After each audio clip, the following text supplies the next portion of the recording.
بسم اللہ الرحمن الرحیم۔ السلام علیکم دوستوں، امید ہے آپ سب خیریت سے ہوں گے۔ حضرت سیدنا حماد بن جعفر بن زید رضی اللہ عنہ فرماتے ہیں، مجھے میرے والد نے بتایا کہ ایک مرتبہ ہمارا لشکر جہاد کے لیے کابل کی طرف گیا۔ ہمارے ساتھ حضرت سیدنا صلہ بن شمس رحمۃ اللہ علیہ بھی تھے۔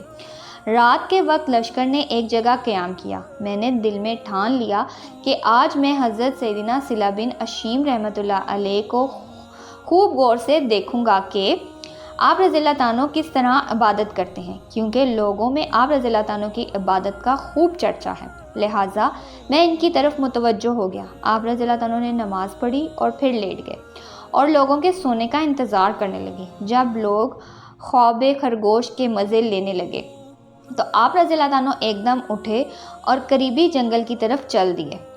میں بھی پیچھے چپکے آپ رضی اللہ عنہ کے پیچھے چل دیا۔ آپ رضی اللہ عنہ نے وضو کیا اور نماز کے لیے کھڑے ہو گئے۔ ایک دم ایک خون خوار شیر نمودار ہوا اور آپ رضی اللہ عنہ کی طرف بڑھ گیا۔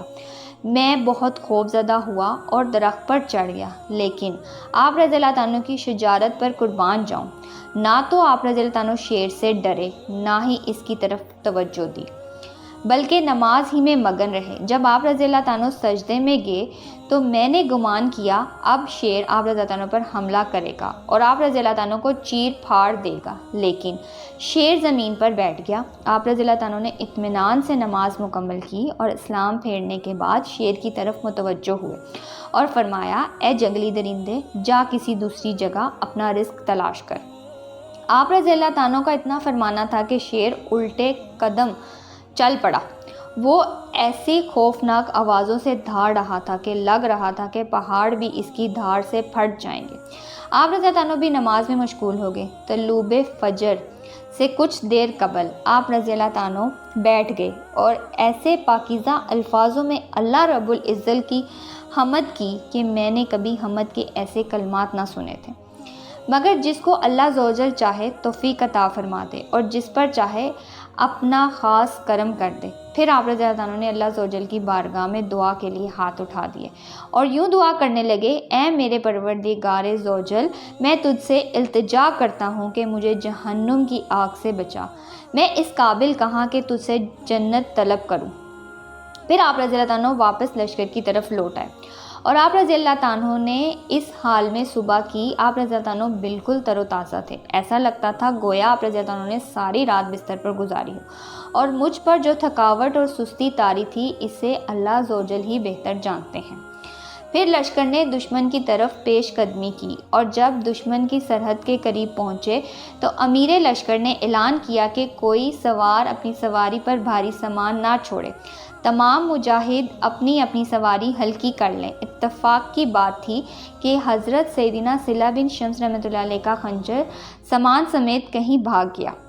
جب آپ رضی اللہ عنہ کو خبر ہوئی تو آپ نے نماز پڑھنا شروع کر دی۔ لوگوں نے کہا، حضور، سارا لشکر جا چکا ہے اور آپ ابھی یہیں موجود ہیں۔ آپ رضی اللہ عنہ نے دعا کے لیے ہاتھ اٹھائے اور اس طرح بارگاہ خداوندی ذوالجلال میں عرض سے گزار ہوئے، اے میرے پروردگار ذوالجلال، تجھے تیرے عزت و جلال کی قسم، میری سواری مجھے سامان سمیت لوٹا دے۔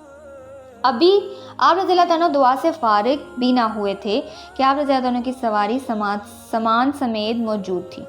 پھر جب دشمن سے جنگ چھڑی اور دعوت مبادلہ دی گئی تو ہمارے لشکر کی طرف سے حضرت سیدنا صلہ بن شمس رضی اللہ عنہ اور حضرت سیدنا ہاشم بن عمر رضی اللہ عنہ میدان جنگ میں اترے اور ایسی جنگجوئی دکھائی کہ جس طرف جاتے دشمن کی لاشیں بکھیر دیتے، جو دشمن سامنے آتا اسے واصل جہنم کر دیتے۔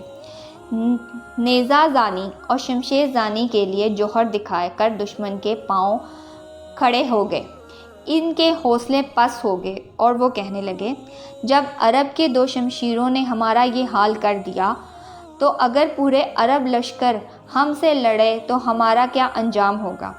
بہتری اس میں ہے ہم مسلمانوں سے صلح کر لیں۔ چنانچہ انہوں نے ہم سے جزیرے کی شرط پر صلح کر لی اور مسلمانوں کا لشکر فتح یاب ہو کر واپس پلٹا۔